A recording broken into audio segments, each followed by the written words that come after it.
Welcome to Laugh Tracks, Life's Little Funnies, the podcast where we turn life's awkward, hilarious, and downright ridiculous moments into pure joy. Whether it's laughing out loud at stories, unexpected twists, or just a little bit of silliness, we've got you covered. So grab a drink, settle in, and let's laugh at life together.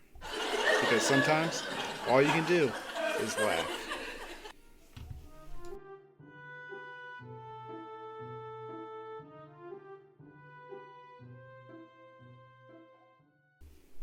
Alright, welcome back to Laugh Tracks, Life's Little Funnies. I'm your host, Jeremy, and I'm so glad you're here. Let me tell you, this episode is packed with laughs, surprises, and maybe even a few moments that'll make you say, wait, what? Today we're diving into the hilarious chaos of married life, from communication fails to those moments when you realize your partner might just be funnier than you are. Marriage is a comedy goldmine.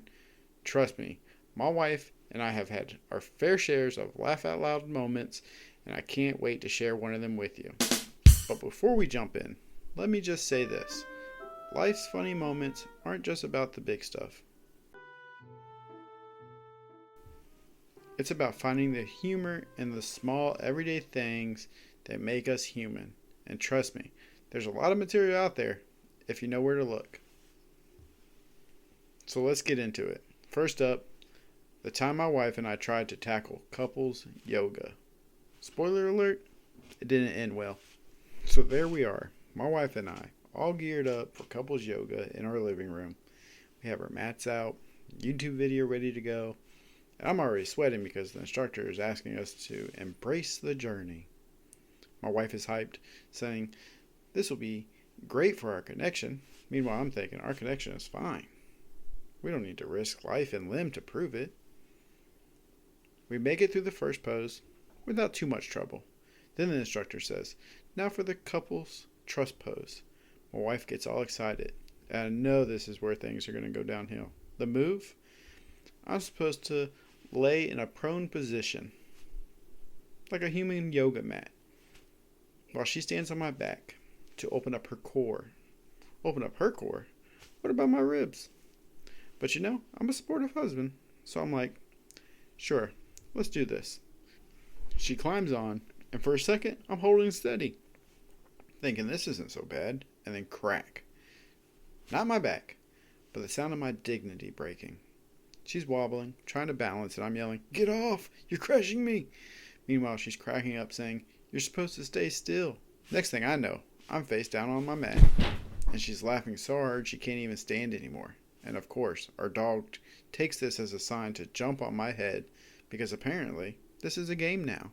Spoiler alert, that was the last time we tried couples yoga. But hey, at least we discovered a new core workout, laughing at ourselves.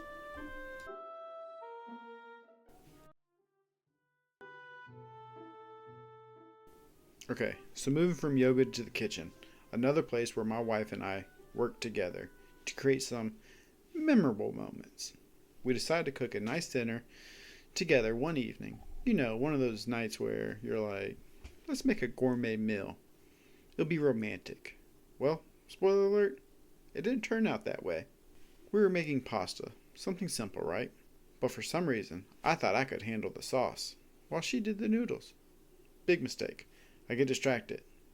Start adding way too much garlic, and suddenly our kitchen smells like a garlic festival gone wrong. I tell her, trust me, it'll be great. She looks at me with the most skeptical face and says, "Oh, Jeremy, I think it's burning."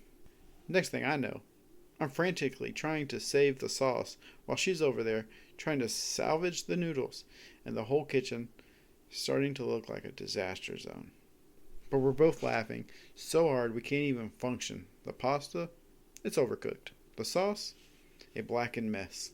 The only thing we actually cooked was the memory of how not to cook together. Whoops. But you know what? We didn't care. At the end of the day, we ordered takeout and laughed about it. And honestly, that was probably the best part of the whole evening. Okay, so here's another one from the marriage miscommunication vault. This time, it was a classic case of me not listening properly. My wife asked me to pick up a few things from the store, and I'm thinking, no problem, I got this. She gave me a short list: bread, milk, eggs, and cucumbers. Simple enough, right? So I head to the store, grab everything I need, and feel pretty proud of myself. I get home, unload the bags, and my wife looks at me and says, "Where are the cucumbers?"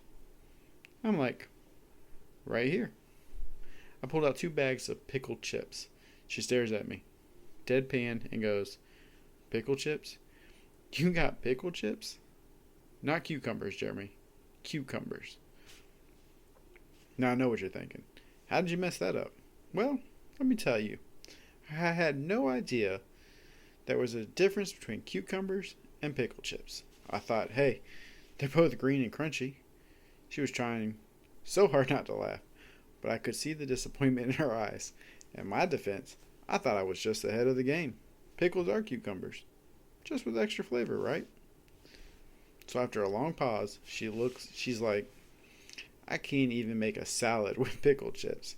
And I'm like, "Well, you could, but it's going to be a very interesting salad."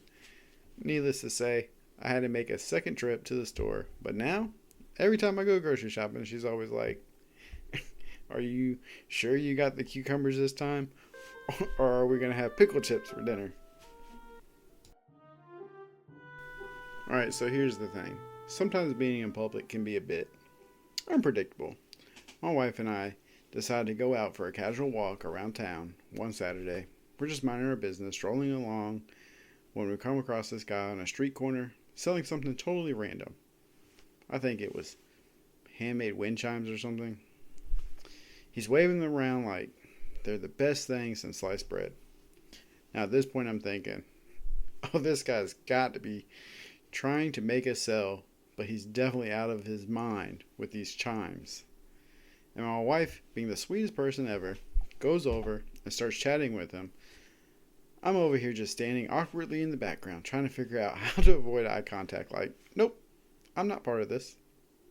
I just want to keep walking. Then out of nowhere, the guy looks at me and says, "You're a good man, you know. You should get your wife something nice." And I'm like, oh boy, here we go. He hands me a wind chime and says, "These are perfect for your relationship." So now I'm holding this thing, right? And my wife's laughing. And I'm just trying to figure out, how can I politely say, I don't need this wind chime to prove my love. But before I can get the words in, the guy's like, "It's a sign. You need this in your life." And of course, I'm trying not to offend him. So I'm like, sure, I'll take it. Well, we end up walking away.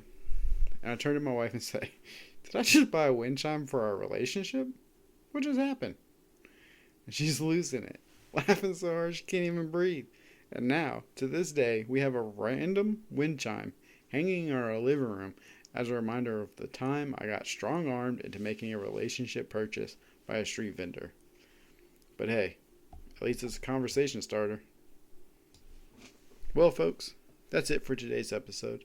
Thanks for hanging out with me while I shared a few of the hilarious, awkward, and sometimes just plain ridiculous moments from my life. It's those little things that make life so much more fun, and I hope you got a good laugh or two out of it. Whether it's attempting yoga, cooking disasters, or buying unexpected wind chimes from a street vendor. We all have those moments that keep life interesting. And hey, if you got your own funny stories to share, feel free to reach out. I love hearing what kind of crazy things you have going on in your lives.